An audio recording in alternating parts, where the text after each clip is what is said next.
ہے تو دن رات کا اندھیرا کہاں لپیٹ دیا جاتا ہے، اور جب رات آتی ہے تو دن کا اجالا کہاں لپیٹ دیا جاتا ہے۔ وہ میرا اللہ ہے جو رات کو لپیٹنے کی قدرت رکھتا ہے، وہ میرا اللہ ہے جو دن کے اجالے کو سمیٹنے کی قدرت رکھتا ہے۔ وہ کون ہے جس نے لنگڑے مچھر سے نمرود کو ہلاک کیا؟ وہ کون ہے جس نے فرعون کو دریا میں غرق کر دیا؟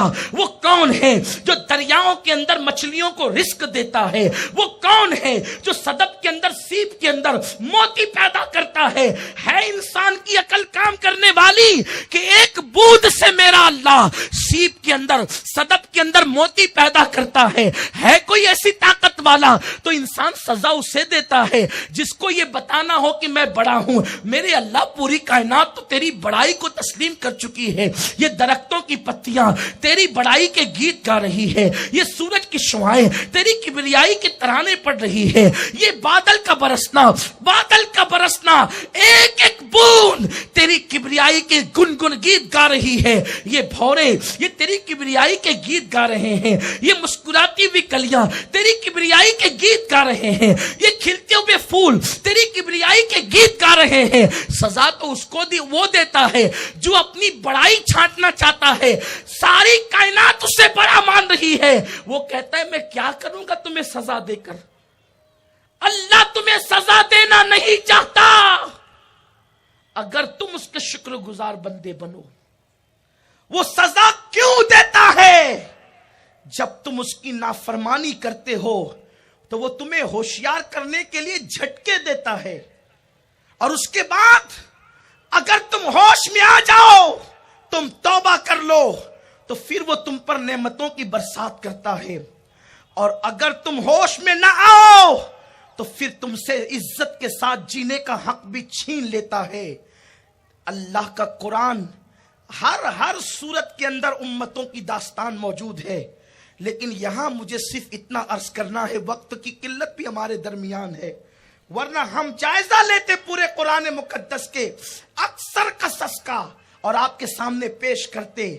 آپ مجھے بتاؤ، اس وقت پوری دنیا کا انسان پریشان ہے، بادشاہوں سے لے کر رعایا تک، امیروں سے لے کر غریب تک، اس وقت پوری دنیا کے اندر اکثریت دو طبقوں میں قوم بٹ چکی ہے، ایک کے ہاتھ میں چھری یا ہتھیار ہے اور دوسرے کی جان جا رہی ہے، یا مرنے والے یا مارنے والے، دو طبقے بن چکے ہیں۔ ملک شام ایسے تباہ ہو رہا ہے جیسے بکریوں کو ذبح کیا جاتا ہے، ویسے شامیوں کے گلے پر چھری چل رہی ہے۔ وہ یمن مبارک جس کے لیے رسول اللہ نے دعا کی تھی، اللہم بارک لنا فی یمننا، اللہ ہمارے یمن میں برکت عطا فرما، اس یمن کی سرزمین کی اینٹ سے اینٹ بج رہی ہے۔ وہ بغداد جس کو صدیوں سے عروس البلاد کہا جاتا تھا، وہ بغداد مقدس کی سرزمین خون سے رنگین ہو رہی ہے۔ دنیا کے حالات یہ ہے کہ اللہ اکبر، کہیں جانیں تلف ہو رہی ہے تلواروں سے، کئی بم دھماکوں سے۔ افریقہ کی سرزمین پر بھوک کی وجہ سے معصوم بچے دم توڑ رہے ہیں۔ بیت المقدس کی سرزمین پر مسلم بچیوں کی آبرو سرے بازار لوٹی جا رہی ہے۔ اے امت محمدیہ، یہ مصیبت کے بادل ہمارے سروں پہ کیوں منڈلا رہے ہیں؟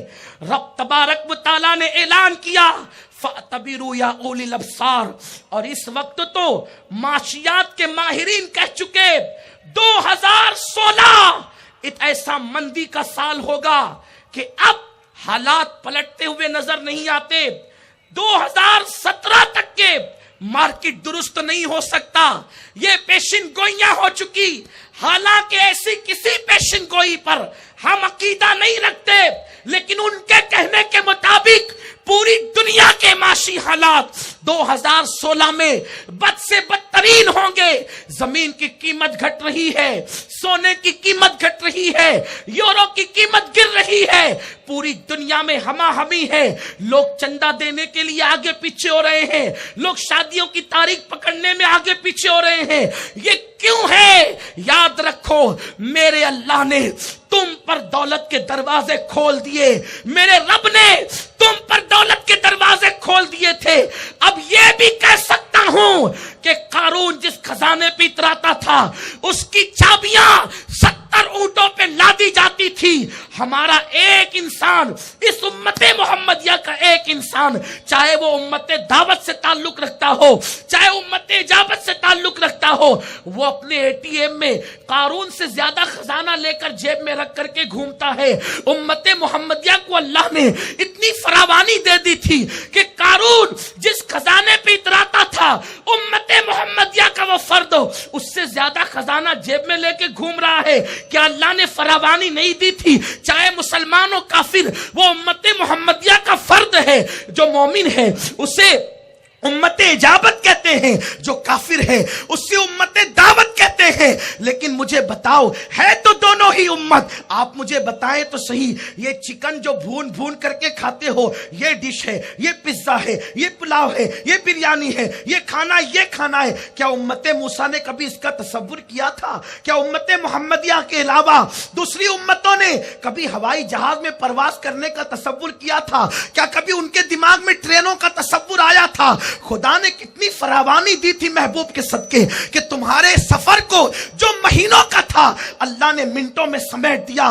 لیکن اے امت محمدیہ, تم سے کھایا نہ گیا, تم سے اچھی سے رہا نہ گیا. اللہ دیتا گیا, تم نافرمانی کرتے گئے. اللہ دیتا گیا, تم اس کے قانون کو توڑتے گئے. جو کافر کہلاتے ہیں ان سے تو کوئی شکایت نہیں, اس لیے کہ ان کے پاس کوئی قرآن نہیں, ان کے پاس محمد الرسول اللہ کا دامن نہیں, ان کے پاس غوث و خواجہ کی نسبت نہیں. لیکن تم سے کہتا ہوں, وہ نعمتیں دیتا گیا, اس کی نعمت کا اچھا استعمال کرنے کی بجائے ہم نے زنا کے اڈوں کو آباد کیا, ہم نے جوؤں کے اڈوں کو آباد کیا, ہم نے شراب کے اڈوں کو آباد کیا, ہم نے ماں باپ کی نافرمانی کی, ہم نے لوگوں کا دل دکھایا, ہم نے پڑوسیوں پہ ظلم کیا, ہم نے عورتوں پہ بدنظری کی. مجھے بتاؤ, کیا تم میں سرخاب کے پر لگے ہیں؟ اور قوموں کو ہلاک کرے گا, تمہیں بچائے گا؟ یہ وعدہ تو وہ کر چکا ہے. حبیب تیری امت پر اجتماعی عذاب نہیں بھیجوں گا, لیکن یہ وعدہ تو اس نے نہیں کیا ہے کہ انفرادی عذاب بھی نہیں بھیجوں گا. گناہ کی وجہ سے یہ قوم امت اجتماعی طور پہ ہلاک نہیں ہوگی, لیکن انفرادی عذاب اس قوم پر بھی آ سکتا ہے. اور آ گیا وہ عذاب جس کے لیے اللہ کے حبیب علیہ السلام نے غیب کی خبر دی تھی. میرے رسول علیہ الصلوۃ والتسلیم نے فرمایا, جب میری امت علی الاعلان زنا کرے گی تو اللہ اس قوم کو زلزلے کے جھٹکے دے گا. 2015 میں کتنے زلزلے دیکھے, یہاں زلزلہ, یہاں زلزلہ, یہاں زلزلہ. جب زنا عام ہوگا, زمین زلزلوں سے تھرا جائے گی. جس وقت سود عام ہوگا, بارش کا نزول بند ہو جائے گا, باران رحمت روک دی جائے گی. میرے پیارے آقا صلی اللہ علیہ وسلم کے دیوانوں, مارکیٹ سے سب کچھ نہیں مل سکتا. ہمارا ایمان ہے, جو دیتا ہے اللہ دیتا ہے. ہم مومن ہیں, اور یہ 2016 کی جو پیشن گوئی ہے یہ غلط ثابت ہو سکتی ہے اگر آج یہ امت گناہوں سے توبہ کر لے. یہ مندی کا خاتمہ ہو سکتا ہے اگر آج یہ امت گناہ سے توبہ کر لے. گناہ کس طرح انسان کو ہلاک کرتے ہیں, کس طرح ہلاک کرتے ہیں. اللہ اکبر. آئیے قرآن مقدسی کی طرف چلتے ہیں. میں قرآن سے ٹچ گفتگو کرنا چاہتا ہوں.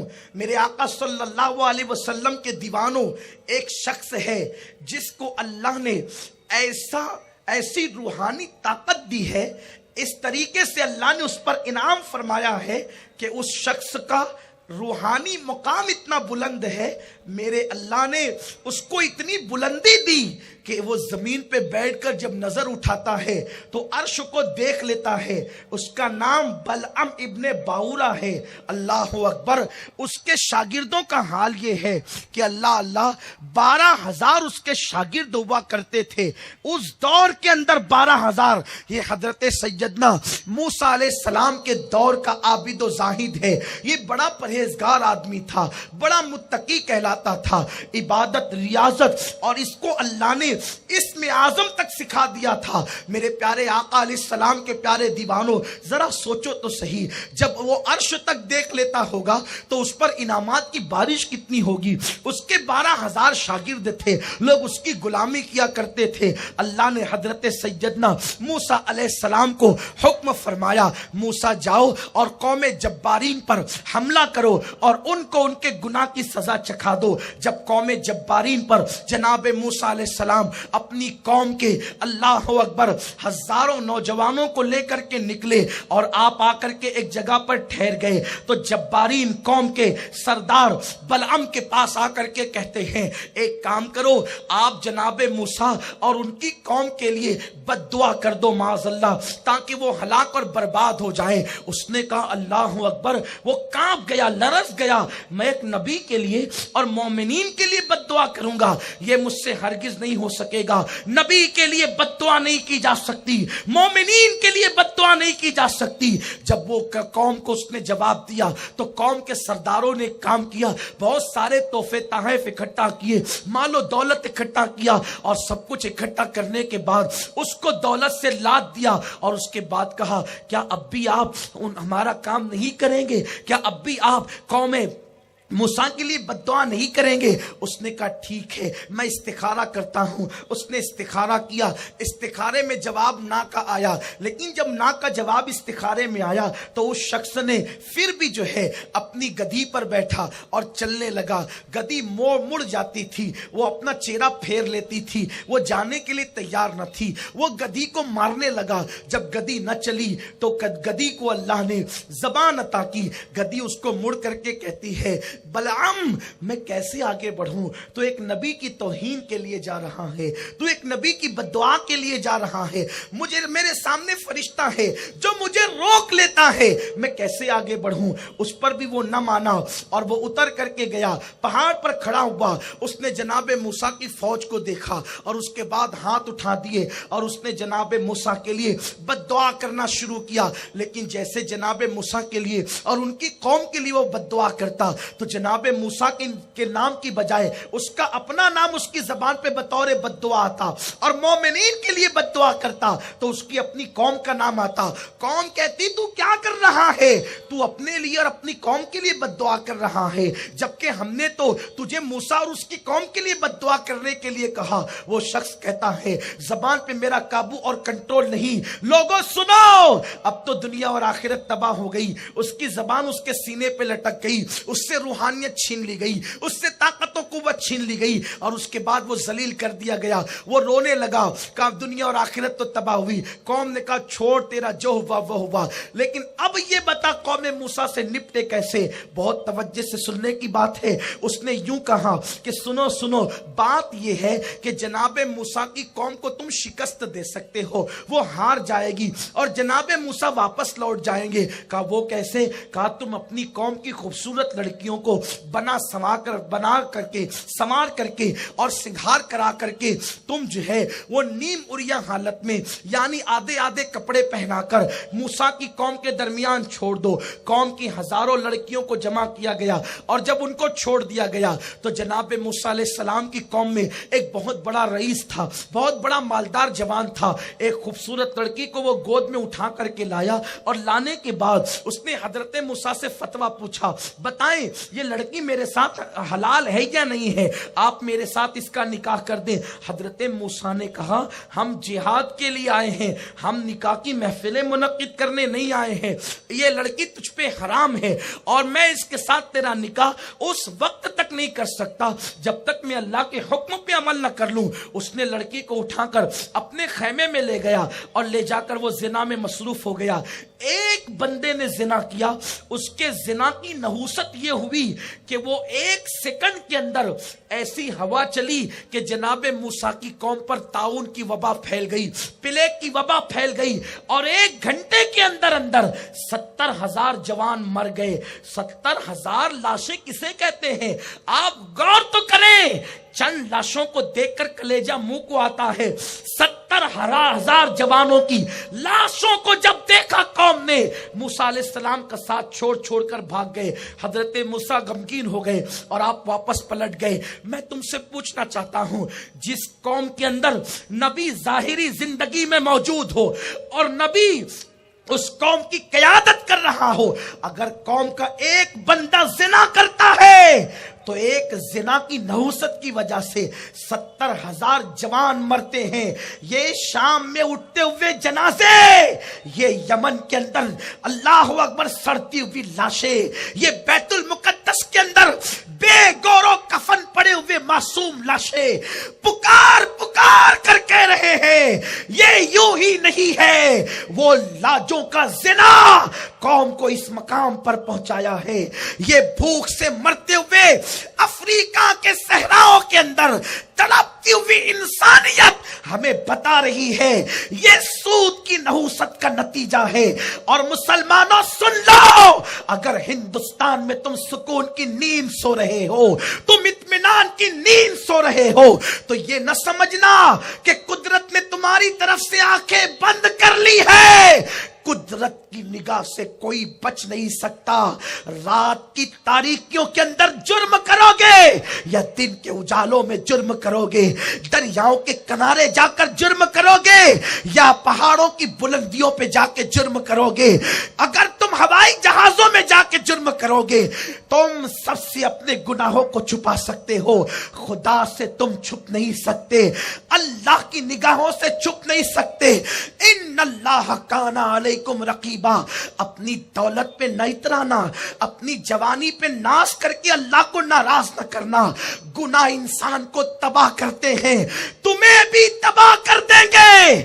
آج کے سنی اجتماع میں مصطفیٰ کریم کا غلام ان کی نالین کی خیرات لے کر عالمی سطح پر جو لوگ دیکھ رہے ہیں ان کو بھی اور آپ سب کو بھی یہ پیغام دینا چاہتا ہوں, آؤ آ کر کے سچی توبہ کر لو. گناہ ہلاک کر دیتے ہیں, گناہ تباہ کر دیتے ہیں. اور سنو, اور بہت غور اور دل کے کانوں سے سنو, اگر گناہ سے دامن بچایا نا, پوری دنیا میں مندی ہوگی, تمہاری دکان پہ مندی نہیں ہوگی. اگر دامن کو گناہ سے بچایا نا, پوری دنیا کے سر پہ تلوار لٹکے گی, تم پر رحمتوں کا نزول ہوگا. آپ, یہ میری عقیدت کا غلو نہیں, یہ حقیقت ہے, یہ حقیقت ہے.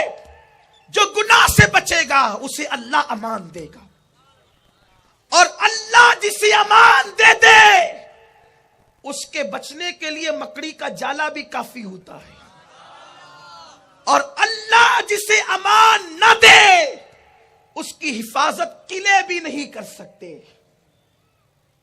کیا تم نے نہیں دیکھا ان اللہ معنا کہنے والا رسول صدیق اکبر کو کیوں تسکین دے رہے ہیں؟ جب ابو بکر کہتے آقا ان کے قدم میں دیکھ رہا ہوں, یہ ہمیں دیکھ لیں گے تو کیا ہوگا؟ سرکار فرماتے لا تحزن, غم نہ کر, ان اللہ معنا, ہمارے ساتھ اللہ ہے, اللہ ہمارے ساتھ ہے.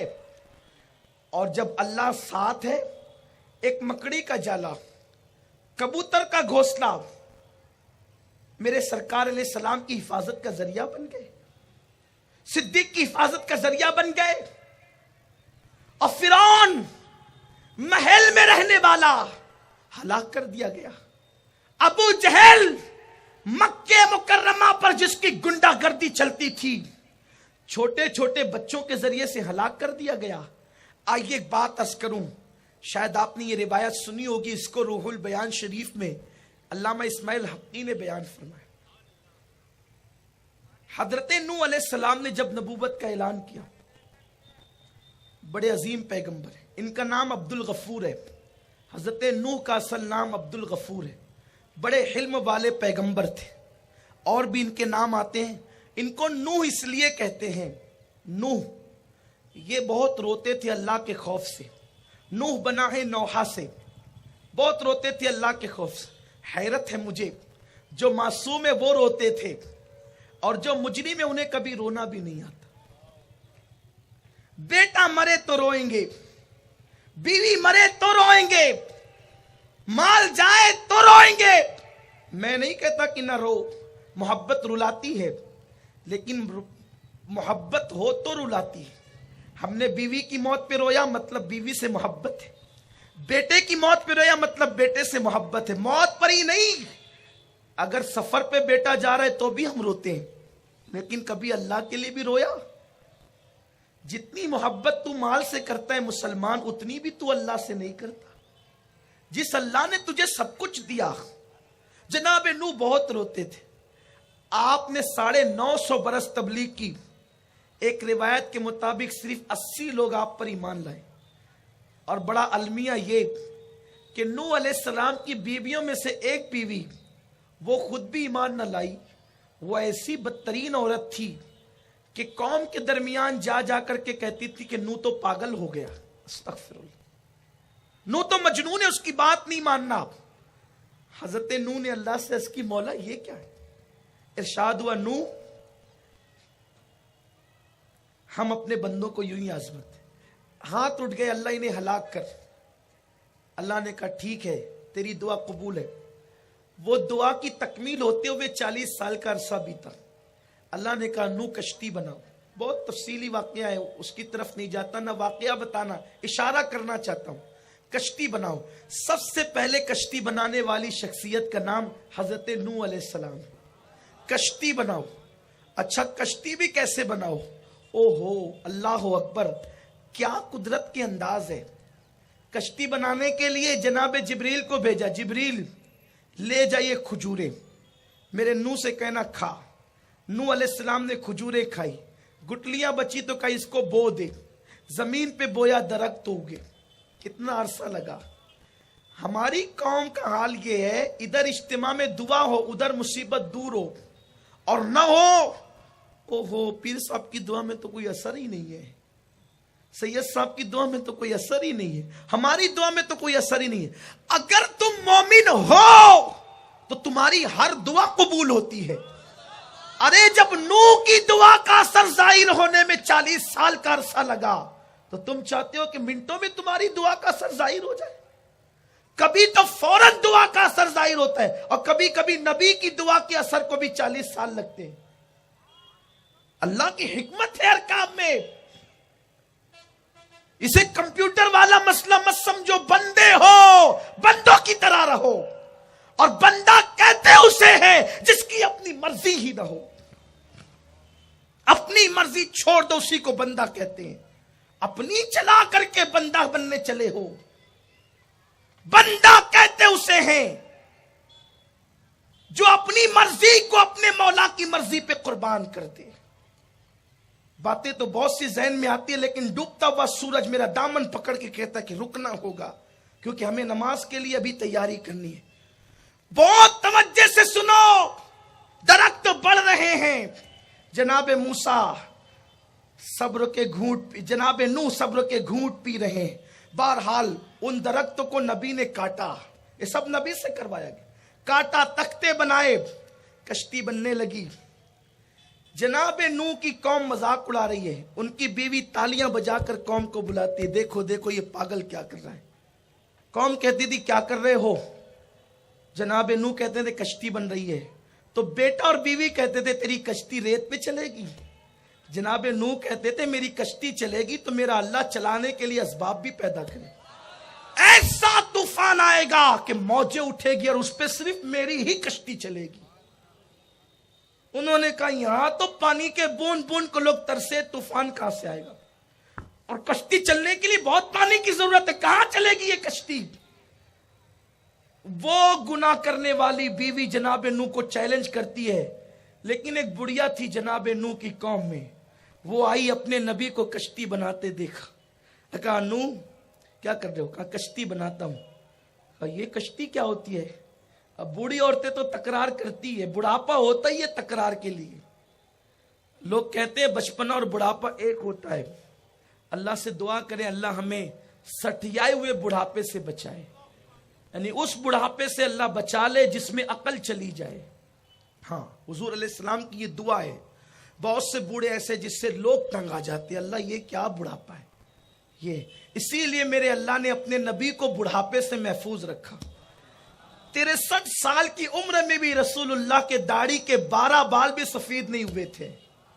حضور علیہ السلام کو جو دیکھتا تھا یا شباب کہہ کے پکارتا تھا، اے جوان کہہ کے پکارتا۔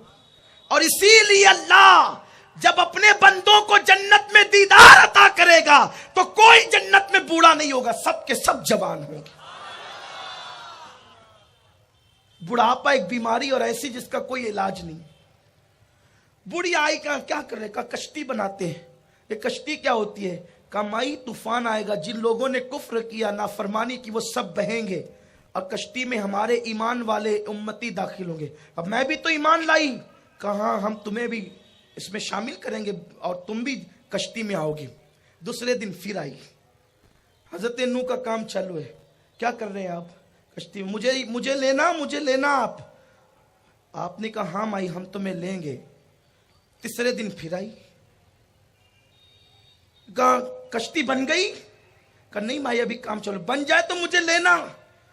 یا اللہ یہ اس کا کام ہی ہو گیا روز کا، یعنی اس کو یقین اتنا پکا تھا جو نبی نے کہہ دیا وہ ہو کے رہے گا۔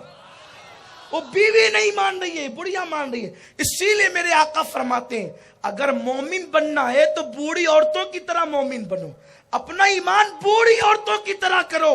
دنیا ادھر کی ادھر ہو جائے، بوڑھی عورتوں کو ادھر سے ادھر کر نہیں سکتا۔ ایمان کے معاملے میں بوڑھی عورتوں کی طرح بنو، ایک دم کٹر۔ وہ ہوتی ایسی ہے جو بوڑھی عورتیں جو رسومات اہل سنت کی ادا کر رہی ہے، بڑے سے بڑا علامہ کے کہے نہیں کرنا، آپ اپنا کام کریں، نئی باتیں نہیں لانا۔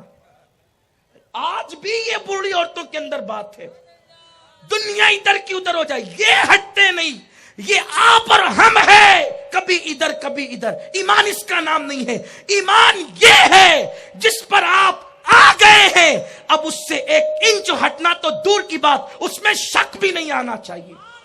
یہ ایمان ہے، اس کو یقین ہے نبی نے کہا طوفان آئے گا، کشتی بنے گی، روز آتی ہے، بار بار آتی ہے۔ حضرت نوح علیہ السلام کو غصہ آ گیا، یہ کیا بار بار آتی ہے؟ کہہ دیا نا بٹھا لیں گے۔ اللہ نے کہا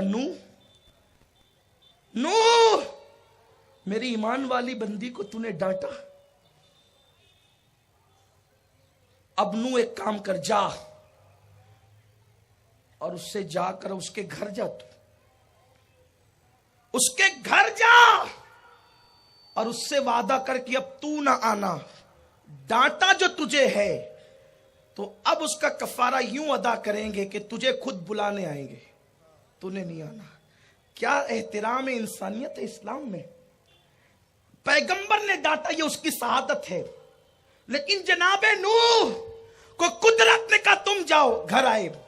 بڑھیا سے کہا مائی میں نے تجھے ڈانٹا لیکن اب تو نہیں آنا، میں تجھے لینے آؤں گا اور تجھے لے کر کے جاؤں گا جب طوفان آئے گا تو۔ اس نے کہا ٹھیک ہے، جب آپ کا وعدہ ہے تو پھر کوئی بات نہیں، لیکن جب طوفان آیا تو آپ جانتے ہیں اتنی ہما ہمی تھی، جانوروں کو بھی لینا تھا اندر۔ ایک ایک جوڑا حضرت نوح علیہ السلام نے سارے جانوروں کو لیا، پرندوں کا لیا، سب کو لیا، اور جو ایمان والے تھے ان کو بھی لیا۔ اور اس درمیان میں ایک حادثہ یوں پیش آیا جس سے نوح علیہ السلام کی توجہ بڑھیا کی طرف نہیں ہوئی کہ ان کا بیٹا سامنے آ گیا۔ جب بیٹا سامنے آیا تو پوری توجہ آپ کے بیٹے کی طرف ہو گئی۔ آپ نے بیٹے سے کہا بیٹا طوفان آ گیا، دیکھ میں نے کہا تھا نہ آ گیا، توبہ کر لے، میں تجھے شامل کر لوں گا، کشتی میں داخل کر لوں گا۔ اس نے کہا نا، آپ کے اللہ نے جو طوفان بھیجا میں پہاڑ پہ چڑھوں گا، پہاڑ پہ چڑھوں گا، پہاڑ پہ، اور آپ کے اللہ کی موجیں وہاں نہیں پہنچے گی۔ حضرت نوح علیہ السلام نے کہا نہیں بیٹے ایسا نہیں ہوگا، میرے اللہ کی موجیں وہاں تک پہنچ کر رہے گی، وہ قدرت والا ہے، وہ خفیہ تدبیر والا ہے۔ میرے سرکار فرماتے ہیں طوفان نوح میں اگر کوئی بچ سکتا تھا تو ایک 6 مہینے کا بچہ بچ سکتا تھا جو ایک ماں کی گود میں تھا. وہ ماں کافرہ تھی, وہ اپنے بچے کو بچانے کے لیے پہاڑ پہ چڑھی, لیکن وہاں بھی موجیں پہنچی. جب کمر تک اس عورت کے پانی پہنچا, اس نے بچے کو اٹھا لیا, اور پانی پہنچا اس نے کندھے پہ اٹھا لیا, اور پانی پہنچا اس نے سر پہ اٹھا لیا. وہاں بھی پانی پہنچا اور دونوں ڈوب گئے. بچے کا کیا قصور تھا؟ بچے کا قصور یہ تھا وہ گنہگار نہ تھا, لیکن وہ گنہگار کی گود میں تھا تو اللہ نے اس کو بھی ڈبا دیا. ہم کہتے ہیں ہم شراب نہیں پیتے, شرابی کی صحبت میں تو رہتے ہو. ہم سود نہیں لیتے, سود لینے والوں کی دینے والوں کی صحبت میں بھی تو رہتے ہو. یہ ہے قدرت کی خفیہ تدبیر. نوح علیہ السلام کا بیٹا سامنے, نوح علیہ السلام کہتے ہیں بیٹے توبہ کر آ جا.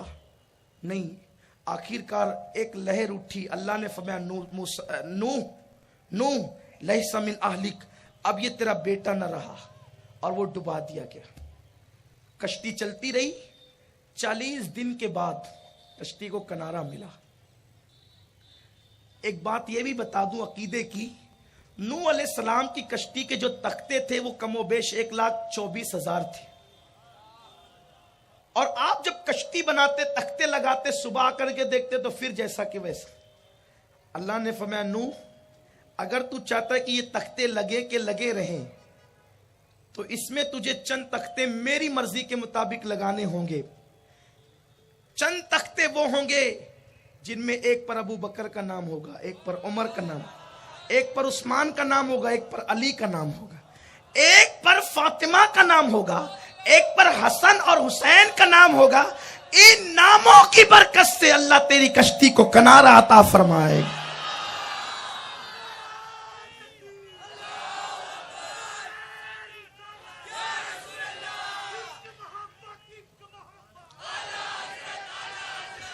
جناب نوح علیہ السلام کشتی کنارے لگی, باہر آئے, بڑھیا کی یاد آئی.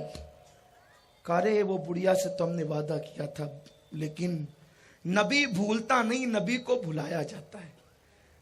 بڑے بڑے درخت بہ گئے, تنکا بہ گیا, پہاڑوں تک موجیں گئی. بڑھیا تو گھاس پھوس کی جھوپڑی میں رہتی تھی. نوح جب چلے ہیں تو دیکھا کہ سب فنا ہے, لیکن ایک جھوپڑی نظر آتی ہے, ایک جھوپڑی نظر آتی ہے. گئے سلام کیا, بڑھیا نماز پڑھ رہی تھی, اس نے نماز جلدی مکمل کی. کہا طوفان آ گیا چلنا ہے, طوفان آ گیا چلنا ہے. آپ نے مسکرا کے کہا مائی آ کے چلا گیا. کہا میں تو نماز میں تھی, مجھے پتہ ہی نہیں چلا. قدرت بتا رہی ہے اگر تم گناہ سے دامن بچاؤ گے تو ساری دنیا ڈوبے گی, اللہ تمہیں ترا دے گا. اگر تم گناہ سے دامن بچاؤ گے ساری دنیا مندی کی نحوست میں ہوگی, اور اللہ تمہاری دکانوں کو آباد فرمائے گا, تمہارے مکانوں کو آباد فرمائے گا. سب اس کی مرضی پر ہے. وہ چاہے تو پہاڑ پہ کھڑے ہونے والوں کو ڈبا دیتا ہے, اور وہ چاہے تو گھاس کی جھوپڑی میں رہنے والوں کو بچا لیتا ہے. اس لیے گناہ سے توبہ کرو. گناہ کی نحوست انسان کو تباہ کر دیتی ہے. اور یہ نہ کہنا کہ آج گناہ سے بچ نہیں سکتے. بس جاتے جاتے اختتام کرتا ہوں. یہ نہ کہنا گناہ سے بچ نہیں سکتے. تم سچی نیت کر لو, اللہ تمہیں بچا لے گا. میرے اللہ کی شان یہ ہے, جیسے ایک بچے کو چلنا نہیں آتا تو ماں ہاتھ پکڑ کر اسے چلاتی ہے, چھوڑتی ہے, لیکن جیسے چھوڑتی ہے ماں کی ممتا آگوش بنا لیتی ہے, اور جیسے بچہ ڈگمگاتا ہے ماں کی ممتا اسے سمیٹ لیتی ہے, گرنے نہیں دیتی. نادان, جب ماں کی ممتا کا یہ عالم ہے تو اللہ کی رحمتوں کا عالم کیا ہوگا. تو گناہ سے بچنے کی کوشش تو کر, میرا اللہ تجھے گناہوں سے بچا لے گا. اور جو گناہوں سے بچ جائے پھر ان پر کیسا کرم ہوتا ہے. اب ذرا دل کے کانوں سے اختتامی جملوں کو سنیں اور سچی توبہ کی طرف آئیں. میرے آقا علیہ السلام کے دیوانوں, امام یافعی لکھتے ہیں ایک بزرگ ایسے تھے جن کے کفن سے خوشبو آئی, جن کی قبر سے آج تک خوشبو آتی. انہوں نے اپنے دور میں لکھا تھا کہ آج تک ان کی قبر سے خوشبو آتی ہے. کیوں خوشبو آتی ہے؟ وجہ یہ تھی، وہ جوانی کی دہلیز پہ قدم رکھا، تھے بڑے خوبصورت، بڑے حسین و جمیل تھے، کپڑے کی دکان پہ مزدوری کرتے تھے۔ ایک مالدار عورت کپڑے کی دکان سے گزری، ان پر نظر پڑی، وہ فریبتہ ہو گئی۔ اس نے پلان بنایا، اس لڑکے کے ساتھ مجھے بدفعلی کرنا ہے، زنا کرنا ہے، برائی کرنا ہے۔ اور اس تصور کے ساتھ وہ گھر گئی، اپنی کنیز کو کہا جاؤ اور جا کر کے کپڑے کے تھان کے بہانے اس نوجوان کو لے آؤ۔ جب وہ جوان کو لایا گیا، جب وہ جوان آیا اور اس نے اندر داخل ہوا، دروازے پہ دروازے بند کر دیے گئے، دروازے پہ دروازے لگا دیے گئے، اور جب دروازے بند ہو گئے تو اس وقت تو اس نے تھان پھینکے، دیکھو کتنا اچھا کپڑا ہے۔ لڑکی نے کہا میری جان، کپڑے سے زیادہ خوبصورت تو تو ہے۔ نوجوان فوراً جو ہے وہ عجیب اس کی کیفیت ہو گئی، اور وہ تیش میں آ کر کھڑا ہو گیا، اور کھڑے ہو کر کہتے کیا بکتی ہو؟ لڑکی نے دامن پکڑا، سارے دروازے بند ہے، اب تجھے میرے ساتھ زنا کرنا ہوگا، اسی لیے تجھے بلایا ہے۔ اس نے کہا مگر؟ کہا اگر تو ایسا نہیں کرے گا میں تجھے ذلیل کر دوں گی، چلاؤں گی، چیخوں گی، بستی کے لوگ آئیں گے، تو ذلیل ہوگا، یا ذلیل ہو جا یا زنا کر۔ اس نے سوچا دو چیزیں، ایک عزت پہ آنچ آتی ہے، یعنی بندوں کے درمیان ذلیل ہونا، اور ایک اللہ کی بارگاہ میں ذلیل ہونا، کیا کریں؟ اس نے سوچا دونوں سے بچنا ہے۔ اس نے کہا ایک کام کر، مجھے استنجا کی حاجت ہے، پہلے استنجا کرنے دے، پھر بعد میں جو ہوگا ہوگا۔ اس نے سوچا اتنا ٹائم تو مجھے ملے گا سوچنے کے لیے کہ کچھ کرنا ہے۔ اس نے کہا میں تجھے باہر نہیں جانے دوں گی، میرے گھر کی چھت پر بالا خانے پر استنجا خانہ موجود ہے۔ وہ اوپر گیا، دروازہ بند کیا، سوچنے لگا کیا کروں، گندگی اندر تھی۔ اس نے سوچا اس کو میری سفید جلد سے محبت ہے، میرے جسم کی خوشبو سے محبت ہے، کیوں نہ ایک کام کرتے ہیں، اگر ہم گناہ کا دھبا دامن پہ لگا دیں گے، 7 سمندروں کا پانی بھی اس کو دھل نہیں سکتا، اور اگر ہم گندگی بدن پہ مل لیں تو پانی تو اس کو دھل سکتا ہے۔ اس نے نکالی گندگی اور بدن پہ ملنا شروع کیا۔ میری قوم کو نجاست سے جتنی نفرت ہے، کاش کہ اتنی نفرت گناہ سے ہو جائے۔ نجاست سے بڑی نجاست گناہ کی ہے۔ حیرت ہے، نجاست آئے تو ناک پہ کپڑا رکھتے ہو اور گناہوں کے قریب جاتے ہو۔ ہم سے بڑھ کر کے مجنون کون ہوگا، پاگل کون ہوگا کہ ہم جو نجاست پانی سے دھلی جا سکتی ہے اس سے تو نفرت کرنا چاہیے، لیکن گناہ سے نفرت نہیں کر رہے ہو۔ گناہ کی نحوست وہ ہے کہ 7 سمندروں کا پانی بھی اگر انسان کے گناہ کو دھلنا چاہے تو نہیں دھل سکتا۔ گناہ کی نحوست یہ ہے۔ اس نے نکالی گندگی، بدن پہ ملنا شروع کیا، اور جب گندگی مل کے باہر آیا تو پورا جسم بدبو مار رہا تھا۔ لڑکی چلانے لگی پاگل پاگل، اور اس نے جلدی سے دروازے کھلوا دیے، نکل کر بھاگے۔ بھاگنے کے بعد گھر گئے، غسل کیا تو ساری نجاست ختم ہو گئی، خوشبو لگائی، 2 رکعت نماز پڑھی۔ اللہ تیرا شکر ہے کہ تو نے مجھے اتنے بڑے گناہ سے بچا لیا۔ اور بیٹھ کر کے رو رہے تھے، اگر یہ گناہ سے میں نہ بچتا تو میرا انجام کیا ہوتا، میرا حال کیا ہوتا۔ اللہ اکبر۔ یہ روتے روتے آنکھ لگی، جیسے ہی آنکھ لگی تو دیکھا ایک خوبصورت بزرگ اس کے خواب میں تشریف لائے اور سلام کیا۔ اس شخص نے کہا، اس جوان نے کہا آپ کون ہیں بزرگو، بہت خوبصورت ہیں آپ۔ تو آنے والے نے کہا میں یوسف صدیق ہوں، یعقوب علیہ السلام کا بیٹا یوسف ہوں۔ تو فوراً ان کی زبان پہ آیا آپ کا واقعہ کتنا عجیب ہے، زلیخا نے آپ کو گناہ کی طرف بلایا لیکن آپ نہ گئے اس کی طرف۔ حضرت یوسف نے خواب میں جواب دیا میرے واقعے سے زیادہ عجیب تو تیرا واقعہ ہے۔ نبی تو معصوم ہوتا ہی یہ ہے، تیرا واقعہ بڑا عجیب ہے، اور اللہ نے تیرے گناہ سے بچنے کے جذبے کو پسند کیا، اور اللہ نے مجھے تیرے خواب میں بھیجا۔ تو نے گناہ سے بچنے کے لیے بدن پہ بدبو ملا ہے، میرے قریب آ، میں اپنا ہاتھ پھیر کر تیرے بدن کو خوشبو سے معطر کر دوں۔ امام یافعی فرماتے ہیں حضرت یوسف علیہ السلام نے جیسے اس کے بدن کو ہاتھ لگایا، اس کا جسم مہکا، آخری دم تک جسم مہکتا رہا۔ انتقال ہوا تو کفن مہکا، اور انتقال کے بعد جب قبر میں رکھا گیا تو اس کی قبر بھی مہکی، قبر بھی معطر ہوئی۔ امام یافعی نے اپنے دور میں لکھا، آج تک اس جوان کی قبر مہک رہی ہے۔ یہ ہے نیکیوں کی برکت، گناہ سے بچنے کی برکت۔ اور مسلمانوں یاد رکھو، سچا عہد کرو، اللہ ضرور بچائے گا، ضرور بچائے گا۔ عہد کرنا اپنا کام ہے، بچانا اس کے ذمہ کرم پر ہے۔ کوئی کوشش تو کرے۔ میرا رب فرماتا ہے والذین جاہدوا فینا لنہدینہم سبلنا، کہ جو ہماری راہ میں کوشش کرتے ہیں ہم ان کے لیے راستے پیدا کر دیتے ہیں، ان کے لیے راہیں کھول دیتے ہیں۔ کیسی راہیں کھولتے ہیں؟ جب زلیخا نے حضرت یوسف علیہ السلام کو زنا کے لیے پکارا اور جب جناب یوسف آتے رہے، شاہی تالے ڈلواتی رہی، آتے رہے، شاہی تالے ڈلواتی رہی، حتیٰ کہ جب بالکل آخری کے کمرے میں آ گئے تو کہا کہ یوسف تو بڑا خوبصورت ہے، میری تمنا بھی تو پوری کر۔ اللہ فرماتا ہے اس وقت حضرت یوسف نے نشانی دیکھی۔ توجہ فرمائیں، ایک باریک نقطے کی طرف جانا چاہتا۔ حضرت یوسف نے نشانی دیکھی۔ نشانی کیا دیکھی؟ جب زلیخا حضرت یوسف کو زنا کی دعوت دے رہی تھی تو حضرت یوسف نے اپنے ابا جناب یعقوب کو اپنے سامنے دیکھا۔ آپ دانت میں انگلی دباتے تھے، میرے بیٹے یوسف تو زنا کرے گا۔ قرآن نے اس طرف اشارہ کیا ہے، پتہ چلا نبی ہوتا کہیں ہے، نبی ہوتا کہیں ہے، لیکن طاقت نبوت سے وہ جہاں چاہتا ہے جا سکتا ہے۔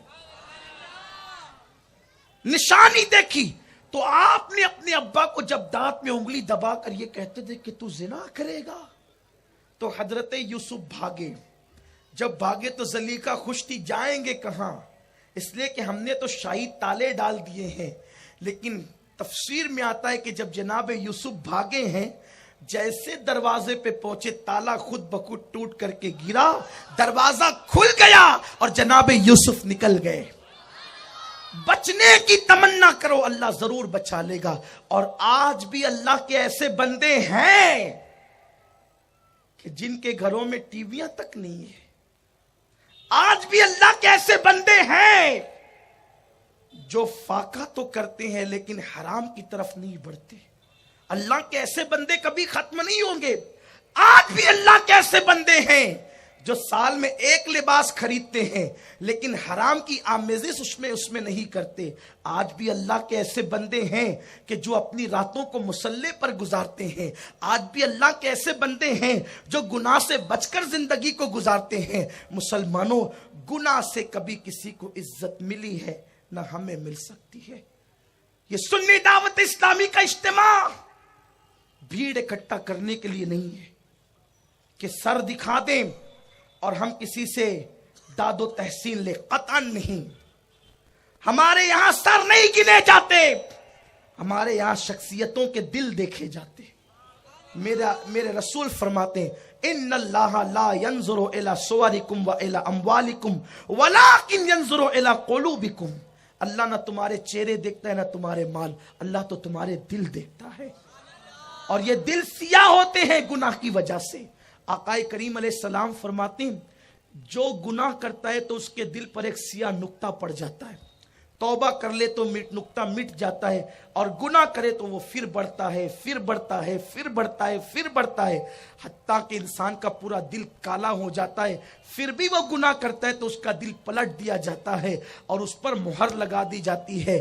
پھر اس کے دل پہ تقریریں اثر نہیں کرتی، اس کے دل پر تحریریں اثر نہیں کرتی۔ جب اس کے سامنے اللہ کے عذاب کی بات کی جاتی ہے وہ مسکراتا اور ہنستا ہے۔ جب اس کو اللہ سے ڈرایا جاتا ہے اس کے کانوں کے ذریعے بات دل پر اثر نہیں کرتی۔ مسلمانوں کو ایسا تو نہیں، ہم کتنی تقریریں سنتے ہیں، آئے تھے داڑھی منڈے گئے داڑھی منڈے، آئے تھے بے نمازی گئے بے نمازی، آئے تھے گناہ کرتے کرتے گئے گناہ کرتے کرتے۔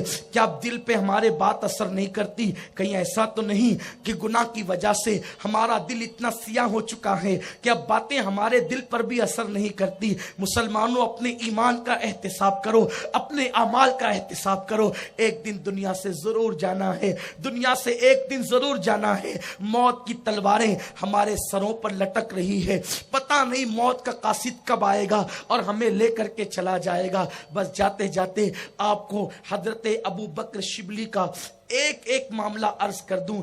ایک شخص آیا, کیونکہ میں نے گناہ کی نحوست عرض کی, علاج کی دیے بغیر جاؤں گا تو آپ سوچیں گے کہ یہ تو کہا کہ بچو, لیکن بچو کیسے, وہ بھی تو بتا دو, وہ سن لو اور پھر انشاءاللہ آپ سے ملاقات پھر کبھی ہوگی. ایک شخص حضرت ابو بکر شبلی کے پاس ہے. اللہ حضرت, مجھے گناہوں کا مرض ہے, میں گناہوں کا میں مبتلا ہوں, اس کا علاج بتائیں, میں کیا کروں؟ فرمایا دیکھ, اگر گناہ کا تو عادی ہے, ٹھیک ہے تو گناہ کر, لیکن چند شرطیں ہیں. گناہ کر لیکن چند شرطیں ہیں. اب وہ کیا؟ کہا جب گناہ کر تو اللہ کا رزق نہیں کھانا. گناہ کر تو اللہ کا رزق نہیں کھانا. کہا حضرت یہ کیسے ہو سکتا؟ رزق تو اللہ ہی کا ہے. کہا جب اس کا کھاتا ہے تو پھر اس کی نافرمانی کیوں کرتا؟ کہا سن, اگر گناہ کرنا ہے نا, گناہ کرنے کو دل چاہے, اللہ کی سلطنت سے باہر نکل جا اور جو چاہے کر. اس نے کہا حضور, زمین اور آسمان کے باہر بھی جاؤں گا تو اسی کی حکومت ہے, اس کی سلطنت سے تو میں باہر نہیں جا سکتا. کہا جب اس کی سلطنت سے باہر نہیں جا سکتا تو اس کی نافرمانی کیوں کرتا ہے؟ کہا سن, اگر گناہ کرنا ہے وہاں جا کے گناہ کر جہاں اللہ نہ دیکھے, جہاں اللہ نہ دیکھے وہاں جا کے گناہ کر. کہا حضرت یہ تو عجیب بات ہے, کوئی ایسی جگہ بھی ہے جہاں اللہ نہیں دیکھ سکتا؟ کہا جب وہ ہر جگہ دیکھ سکتا ہے تو گناہ کیوں کرتا؟ پیر صاحب دیکھ رہے ہو تو ہم سگریٹ نہیں پیتے, ابا جی دیکھ رہے ہو تو ہم سگریٹ نہیں پیتے. مسلمان تیرا حال کیا ہے, تیری نادانی کیا ہے؟ تو پیر کے سامنے اور باپ کے سامنے سگریٹ نہیں پیتا اور اللہ تجھے دیکھ رہا ہے تو زنا کرتا ہے. اللہ تجھے دیکھ رہا ہے تو حرام کھاتا ہے. اللہ تجھے دیکھ رہا ہے تو عورتوں پہ بدنظری کرتا ہے. یہی نہ کہ تو نے سب کا احترام کیا, اللہ کا نہ کیا, اللہ کا نہ کیا. جب گناہ پہ دل آمادہ کرے, نفس گناہ پر ابھارے, تو یہ تصور کرو کہ مجھے میرا اللہ دیکھ رہا ہے, اور جو دینے پہ قدرت رکھتا ہے وہ چھیننے پہ بھی قدرت رکھتا ہے. تو فرمایا اگر گناہ کرنا ہے تو وہاں جا کے کر جہاں اللہ نہیں دیکھتا. کہا وہ تو ہر جگہ دیکھتا ہے. کہا پھر گناہ کیوں کرتا ہے؟ پھر کہا دیکھ, اگر تجھے گناہ ہی کرنا ہے تو جب ملک الموت آئے تو ان سے کہنا ابھی جاؤ, جب میں توبہ کر لوں گا پھر آنا. کہا حضور یہ تو ہو نہیں سکتا, وہ آئے گا تو مجھے مہلت نہیں دے گا, جب مہلت نہیں دے گا بیٹے تو گناہ کیوں کرتا ہے؟ کہا ٹھیک ہے, اگر ایسی بات ہے تو یہ کرنا کہ جب قبر میں منکر نکیر آئیں گے اور پوچھیں گے سوال تو ان سے کہنا کہ چلو جاؤ یہاں سے, ہم جواب نہیں دیتے. کہا یہ تو اور نہیں ہو سکتا, وہ تو مجھ سے پوچھیں گے ہی پوچھیں گے. کہا جب قبر میں جواب دینا ہے تو پھر گناہ کیوں کرتا؟ پھر اس کے بعد کا ٹھیک ہے, اگر یہ بھی نہیں کر سکتا تو ایک کام کرنا, قیامت میں جب اللہ کے فرشتے کہے چل جہنم میں, اکڑ جانا, میں نہیں آتا.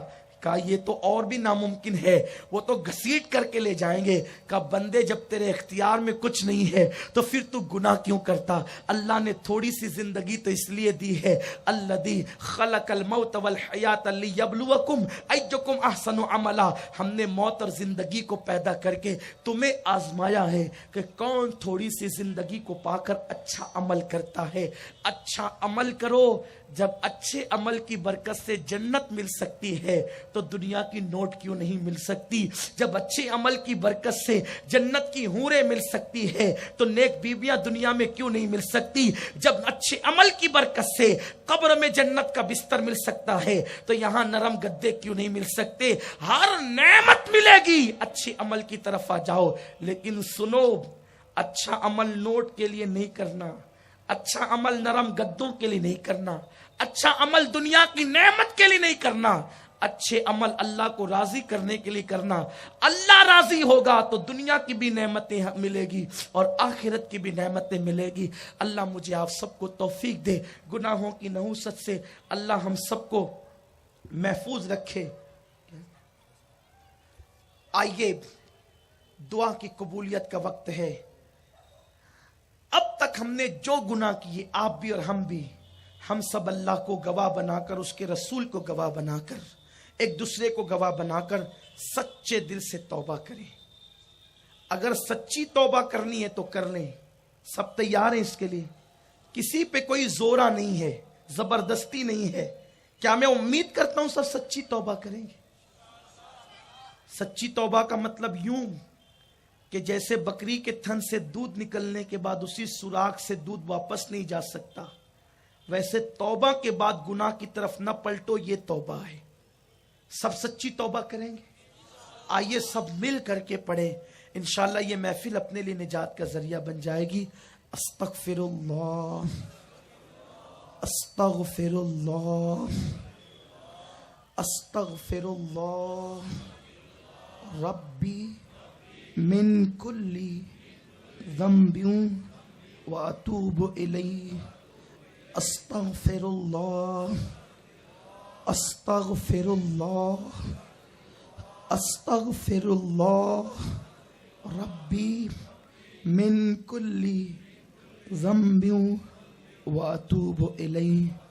استغفر اللہ استغفر اللہ استغفر اللہ ربی من کل ذنب واتوب الیہ۔